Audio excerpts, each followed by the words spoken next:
Hello and welcome back. Once again, it is time for the Golden Age of DC Comics 365 Days, where I'm taking this well-loved hardcover coffee table book given to me about 2 decades ago by one of my best friends. This has been surfing my coffee table ever since and has been a constant source of comic book shop style conversations, the kind I wish to recreate today, right now, right here with you. Thank you so much for tuning in today. You are the most important ingredient in our recipe of our show here.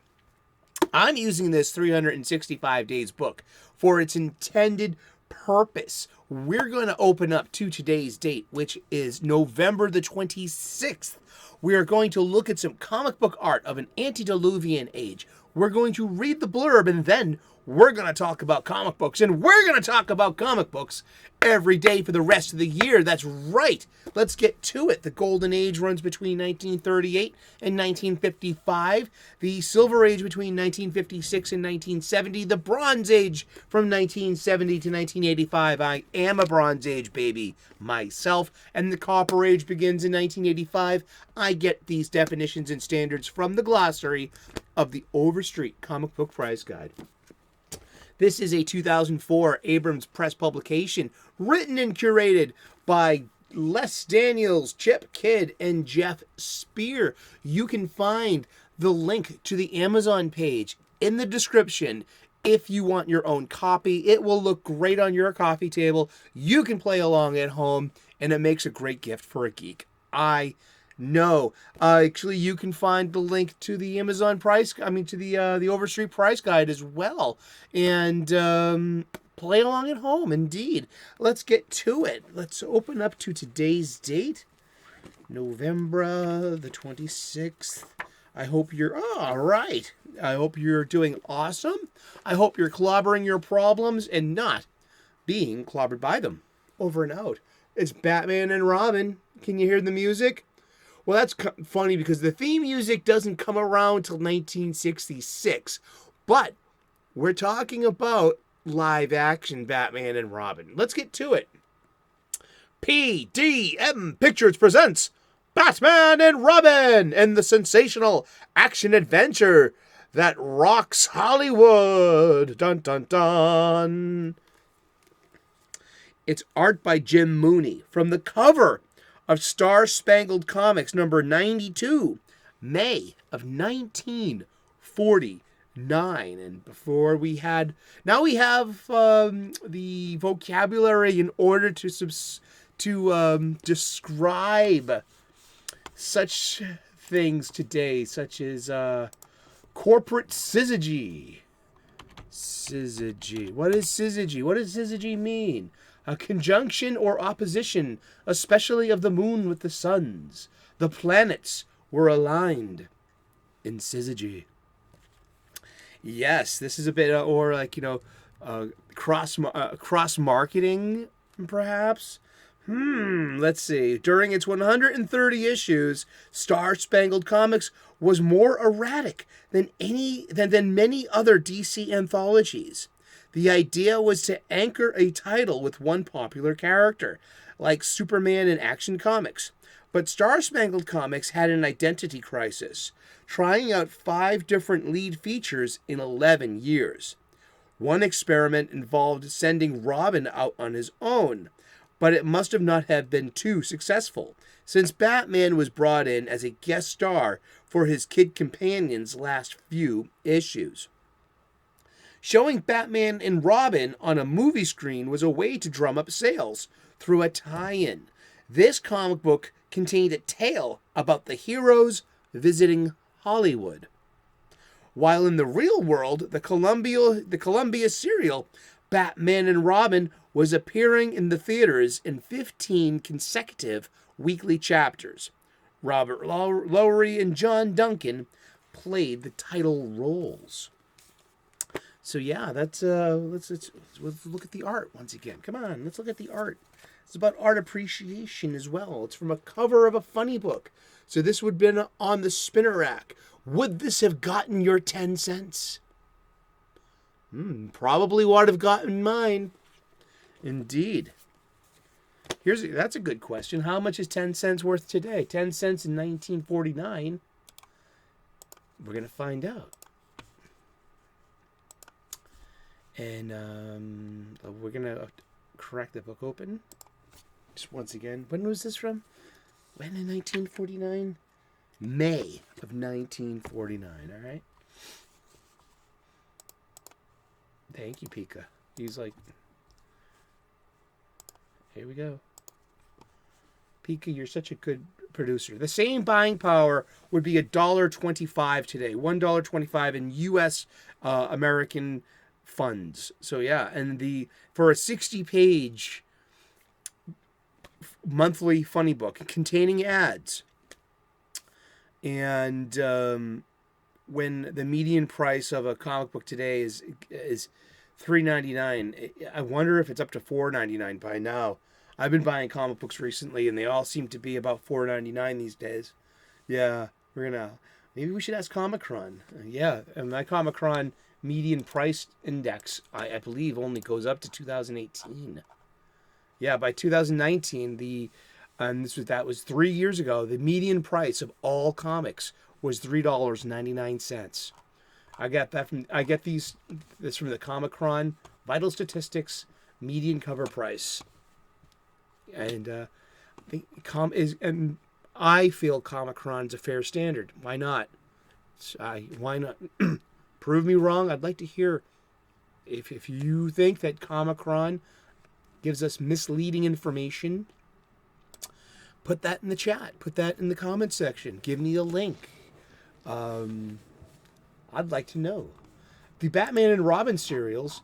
So it was 15. It was like a 15-episode season, and based upon the previous 1943 Batman serial, all of those shows ran between. Well, the premiere is 26.9 minutes, but the shortest one was 16.1. Actually, 14.7 minutes, and the longest one was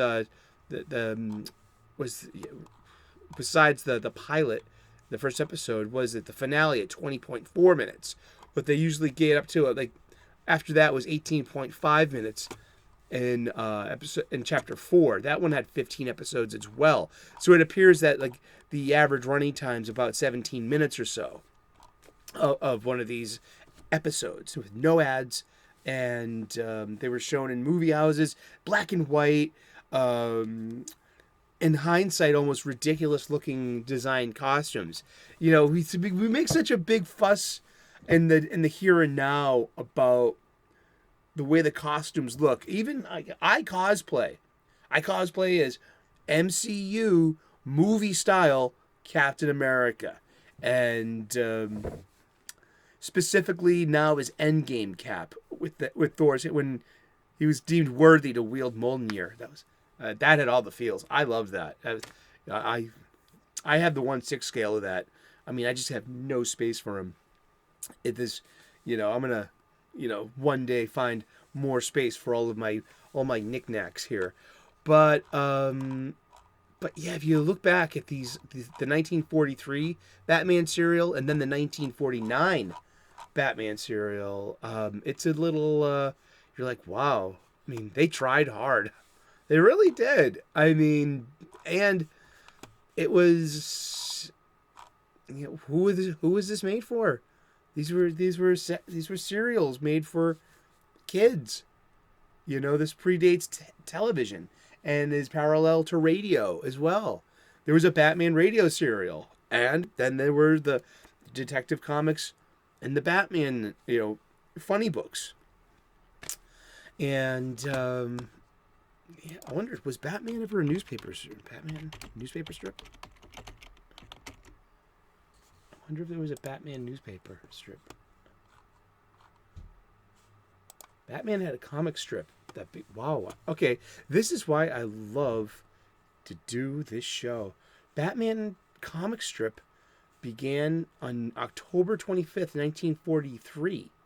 At first titled Batman and Robin, and then later shortened to Batman, the comic strip had 3 major and 2 minor runs in American newspapers. Remember, everyone read newspapers. Comic books were just such a this minuscule slice of the publishing pie. So Batman and Robin ran from 1943 to 1946. Then Batman and Robin, again, was the second series in 1953. The 1943 to 1956 was distributed by McClure Syndicates. And that was just, American newspaper publishers. And the second series was written by Walter B. Gibson and published on Sunday only. And then Batman with Robin the Boy Wonder, 1966 to 1973, and it was syndicated by the Ledger Syndicate. And wow, I didn't know that. That's amazing. I bet you Superman had a. I pretty much remember a Superman newspaper strip. Let's look that one up too. Yeah, there was a Superman comic strip. And that began on January 16th, 1939, in a separate Sunday strip. And later in November of 1939, these strips ran continuously until May of 1966. Wow, and this was, at its peak, was in over 300 daily newspapers and 90 Sunday papers with a readership of over 20 million. Okay, so the Superman appeared in the newspapers again in 1978 with the newspaper strip World's Greatest Superheroes. It ran from 78 to 85, and it was syndicated by the Chicago Tribune, New York News Syndicate. So remember, once again, that everyone read newspapers up until a certain epoch in history. This was like 20th century stuff. This is 20th century history. Everyone read newspapers. The newspapers contained the funny pages. Very few people, and always very few people, have purchased monthly floppies, monthly comic books. It is such a niche market. But just the scale and the magnitude of Batman and Superman being part of the media, or the medium at the time. And it would be media, yes, because you have newspaper, comic book, radio, and live action. Wow. I don't know. What do you think? Let me know in the comment section. Yeah, I haven't seen the Batman serials in a while. It's a labor of love. They're an oddity. I find the poorly designed superhero outfits to be a distraction. It's like they nailed Superman's outfit, but Batman's, it looks ridiculous, especially with the ears and this full domino mask that Robin wears. It looks like any party kind. It looks like the stereotypical costume accessory, and I gotta say, it's a negative distraction, but it was huge. Batman and Robin were huge. So were Superman. So was Superman in his cast. So let me know what you think. We've been talking about comic books, and we're going to talk about comic books every day for the rest of the year. That's right. Tune in tomorrow, 3 p.m. U.S. Eastern, and we'll find out who we're talking about when we turn the page tomorrow. Please like and subscribe. I would love to earn your subscription. We make daily content here. We talk about comic books every day. I make regular content. We talk about pop culture and movies sometimes. We talk about cooking, spirituality, and purpose. And thank you so very much. God bless. Namaste. Good luck. And we will see you again tomorrow in those funny pages. Ciao. Bye-bye.